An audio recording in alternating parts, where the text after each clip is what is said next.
First, our top story right now. Authorities are investigating after a man was reportedly stabbed multiple times in Jefferson County. Thank you for joining us for 7 News at 6. I'm Stephen Moore. 7 News anchor Alex Taylor was at the scene and brings us what we know now. A situation in Tiltonsville late this morning led to a very heavy police presence along Ohio Street. Just after 11 this morning, Jefferson County 911 received a call from a woman reporting that her boyfriend had been stabbed by another man. Deputies say it happened at 410 Ohio Street in Tiltonsville. The woman and her boyfriend previously lived at that address with the alleged suspect and had returned today to retrieve personal property. Investigators say the boyfriend knocked on the door.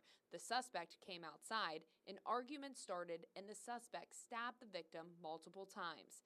The victim was taken to Wheeling Hospital for his injuries. His condition has not been released.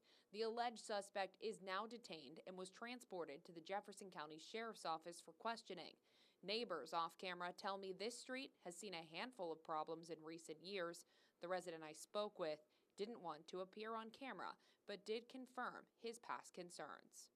Stick with 7 News and WTRF.com as we work to learn more details. Reporting for 7 News in Tiltonsville, I'm Alex Taylor, working for you. Thank you, Alex.